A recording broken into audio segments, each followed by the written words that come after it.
네, 그러면 직접 취재했던 이종원 기자 연결해서 좀 더 자세한 얘기 들어보겠습니다. 자, 이 기자?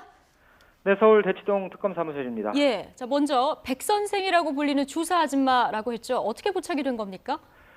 네, 일단 제보자가 이 신원이 공개되는 것을 굉장히 꺼리고 있다는 말씀을 먼저 드리고요. 네, 다만 최순실 일가와 상당히 가까운 관계를 유지했던 여성이란 정도로 소개할 수 있을 것 같습니다. 이 함께 찍은 사진도 제가 여러 장 봤는데 최 씨 일가와 이 여행을 함께 다닐 정도로 꽤 두터운 친분을 유지했던 인물입니다. 어제 주사 아줌마가 청와대에 이 보안 손님이었다는 보도가 있었죠. 이 최 씨 주변을 취재하다가 A 씨의 입에서 주사 아줌마에 대한 실체를 들을 수 있었습니다. 무엇보다 본인도 함께 주사를 맞았다고 실토했고 주사 아줌마 여러 명이 집을 방문했지만 유독 백 선생은 고정이었다고 증언했습니다. 네. 그렇게 가까운 사이였다면 이 주사 아줌마의 존재뿐 아니라 여러 가지 이야기를 들었을 것 같은데요. 또 어떤 이야기들이 좀 주목할 만한 이야기들이 있었습니까?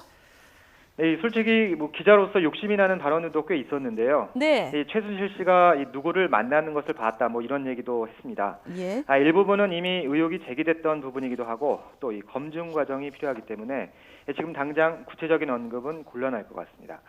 다만 최 씨 일가가 각종 주사제 등 약물에 대한 의존도가 굉장하다는 구체적인 증언을 들을 수 있었습니다. 일가 중 한 명이 프로포폴이 몸에 받지를 않아서 졸피뎀 성분의 약품을 찾은 것으로 안다는 이야기도 들었는데요. 예. 일단 A 씨는 주사 아줌마가 순천향병원 출신의 간호사나 간호조무사로 기억했고 간호조무사 출신으로 기억했고 의사 처방 없이 집에 있던 주사제나 백 선생이 직접 들고 온 주사제를 맞았다고 증언했습니다. 네. 자, 이종원 기자. 그런데 이 최순실 일가가 그렇다면 어떻게 이렇게 손쉽게 주사제 같은 의약품을 구할 수 있었나? 이것도 의문인데요. 이유도 좀 취재가 됐습니까? 네, 서울 강남에 있는 Y 의원이 새롭게 등장했습니다. 또 새로운 역시, 의원이 등장하네요. 예, 역시 A 씨의 증언인데요. 이 원장은 자주 바뀌는데 유독 바뀌지 않고 오래 근무했던 지금도 근무하고 있는 이 간호사 B 씨를 지목했습니다. 예. 이 빨간 약으로 불리는 주사제, 또 앞서 말씀드린 이 졸피뎀 성분이 들어간 스틸록스가 이 B 씨를 통해 최 씨 일가에 제공됐다는 건데요. 구체적인 금품 거래, 이 대가를 지급했는지 등에 대해선 알지 못한다고 말했습니다. 이 향정신성 의약품인 스틸록스는 이 방송인 에이미 씨가 불법 복용해서 처벌을 받은 약품인데요. 청와대 의약품 구입 목록에서도 다량이 발견되기도 했습니다. 물론 최 씨 일가 집에 있었다던 이 주사제나 의약품이 모두 이 Y 의원에서 나갔던 건 볼 수는 없겠지만 이미 폭로된 이 비선진료 당사자들 김영재 원장 등 이외에도 이번 파문에 상당수 의료인이 연루됐을 가능성을 시사하는 대목으로 보입니다.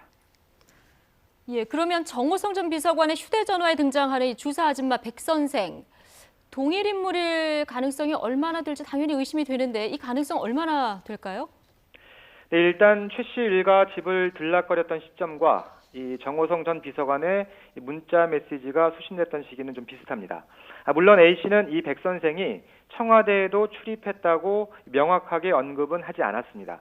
다만 여러 가능성을 모두 검토해야 하는 이 박영수 특검팀으로선 이미 비선 진료와 세월호 7시간 의혹에 대해서 광범위하게 기초 조사를 진행 중인데요.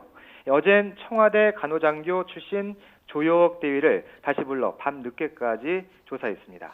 특검팀은 오늘 구치소에서 오전에 장시호 씨를 소환해서 조사에 들어갔습니다. 조만간 백 선생의 정확한 실체와 소재가 특검팀에 포착될 전망입니다. 네.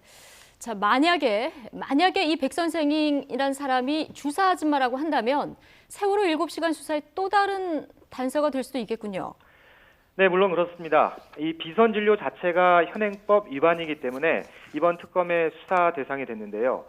그런데 사실 잘잘못을 따져서 처벌하는 것도 중요하겠지만 이 세월호 참사 당일 박 대통령이 시술을 받았다는 의혹을 푸는 게 핵심입니다.